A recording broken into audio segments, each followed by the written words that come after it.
नमस्कार, स्वागत है आपका। आप देख रहे हैं द न्यूज और मैं रानी गुप्ता आपके साथ। लगातार जिस तरीके से कांग्रेस के अंदर ही बगावत देखने को मिल रही है, तो इसको लेकर के अब बड़ी खबर सामने आ रही है। आपको बता दें कि राजस्थान कांग्रेस को लेकर के ये कहा जा सकता है कि राजस्थान में जल्द ही दो फाड़ देखने को मिल सकता है, क्योंकि सचिन पायलट ने कांग्रेस और साथ ही अशोक गहलोत सरकार को 31 मई का अल्टीमेटम दे रखा था।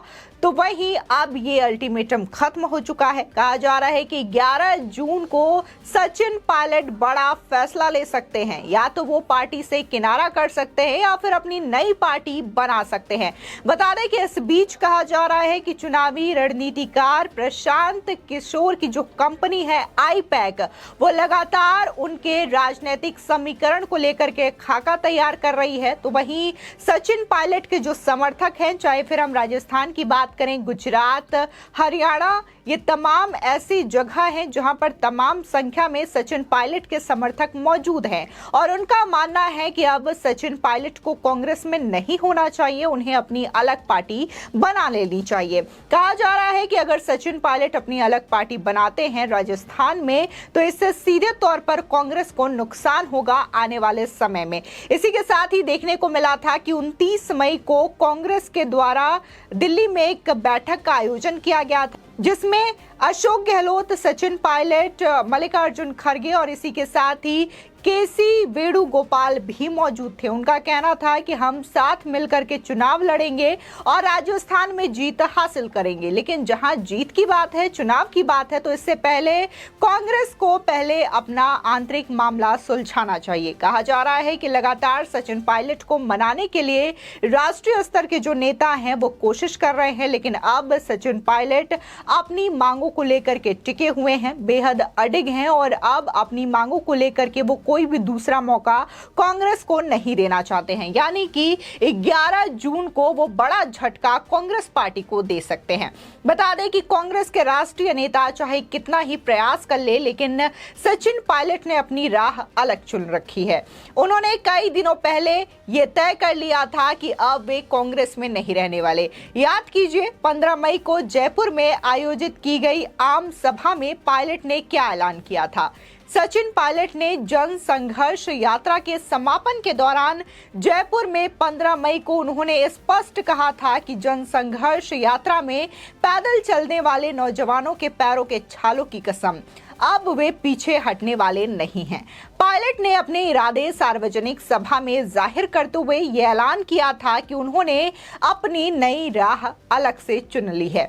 हालांकि कांग्रेस के राष्ट्रीय नेता अभी भी उन्हें मैनेज करने की कोशिश में जुटे हुए हैं, उन्हें मनाने की कोशिश कर रहे हैं। दावा किया जा रहा है कि सचिन पायलट कांग्रेस के साथ ही रहेंगे, लेकिन पायलट ने दिल्ली में हुई बैठक के बाद टोंक में अपने वादे पर अडिग रहने की बात एक बार फिर से दोहरा दी है। बता दें कि सचिन पायलट जानते हैं कि वे कांग्रेस में रहकर कुछ खास नहीं कर पाएंगे। पायलट नेतृत्व चाहता है कि कांग्रेस में उन्हें नेतृत्व करने का मौका मिलना संभव नहीं है। कांग्रेस में गांधी परिवार के कई नजदीकी नेता ऐसे हैं जो कि संघर्षशील, ऊर्जावान युवा नेताओं को नेतृत्व की कमान सौंपने को तैयार नहीं है। सब जानते हैं कि कांग्रेस के कई युवा नेता जो कि कांग्रेस की धुरी हुआ करते थे, वे पिछले 4-5 सालों में कांग्रेस का दामन छोड़कर बीजेपी में शामिल हो चुके हैं। अगर हम वर्तमान की बात करें तो इसमें से ज्योतिरादित्य सिंधिया एक बड़ा एग्जाम्पल है कि कैसे मध्य प्रदेश में उन्हें कमान नहीं दी गई, उन्हें तवज्जो नहीं दिया जा रहा था, जिसके बाद उन्होंने पार्टी को छोड़ करके बीजेपी ज्वाइन कर लिया और आज वो एक केंद्रीय मंत्री हैं। हालांकि देखने को मिल रहा है कि लगातार सचिन पायलट भी कुछ इसी तरीके की चीजें कर रहे हैं। ऐसे में सचिन पायलट बीजेपी में शामिल होने के बजाय अपनी नई राजनीतिक पार्टी के जरिए चुनावी मैदान में ताल ठोक सकते हैं। बता दें कि सचिन पायलट ने अपनी ही पार्टी की सरकार के समकक्ष 3 मांगे रखते हुए 15 दिन का अल्टीमेटम दिया था, यानी कि 31 मई का अल्टीमेटम। ये तीनों मांगे ऐसी हैं जिन्हें वर्तमान परिदृश्य में पूरा किया जाना गहलोत सरकार के लिए बिल्कुल भी संभव नहीं है। 15 मई को सचिन पायलट द्वारा दिए गए अल्टीमेटम के बाद कांग्रेस का शीर्ष नेतृत्व उन्हें मैनेज करने में जुटा हुआ है। 29 मई को दिल्ली में मल्लिकार्जुन खड़गे, राहुल गांधी और केसी वेणुगोपाल के साथ अशोक गहलोत और सचिन पायलट की एक बैठक हुई थी। बैठक के 2 दिन बाद सचिन पायलट अपने चुनाव क्षेत्र टोंक के दौरे पर गए। टोंक में उन्होंने साफ कहा कि वे अपनी मांगों पर अडिग हैं, वे किसी भी कीमत पर झुकने को तैयार नहीं हैं। ऐसे में आप समझ सकते हैं कि सचिन पायलट के आखिर इरादे क्या है। बता दें कि राजनीतिक रणनीतिकार प्रशांत किशोर को कौन नहीं जानता। प्रशांत किशोर भारतीय जनता पार्टी और कांग्रेस के मार्गदर्शक भी रहे हैं। अब उनकी कंपनी आईपैक सचिन पायलट के लिए नई राह चुनने का मार्ग तय कर रही है। प्रशांत की टीम पिछले कई महीनों से एक्टिव है और देश के नौजवानों को राजनीति से जुड़ने का आह्वान कर रही है। युवा सोच को राजनीति में अवसर प्रदान करने के लिए प्रेरित किया जा रहा है और आईपैक का प्रयास काफी सफल होता हुआ भी नजर आ रहा है। पायलट भी प्रदेश के नौजवानों, किसानों और वंचित वर्ग को धूरी में रखकर नई ताल ठोकने वाले हैं। संभवतः 11 जून को वो बड़ा फैसला कर सकते हैं, क्योंकि 11 जून को उनके पिता राजेश पायलट की पुण्यतिथि है। बता दें कि जिस तरीके से देखने को मिला है कि राजेश पायलट ने भी कांग्रेस पार्टी में बहुत अहम योगदान दिए हैं और बहुत सारी चीजों में उनके डिसीजन को अहम माना गया है कांग्रेस पार्टी में। ऐसे में उन्हीं के बेटे सचिन पायलट को मौका ना देना और उन्हें नेतृत्व से दूर रखना कहीं ना कहीं कांग्रेस के लिए यह बड़ी गलती साबित हो सकता है।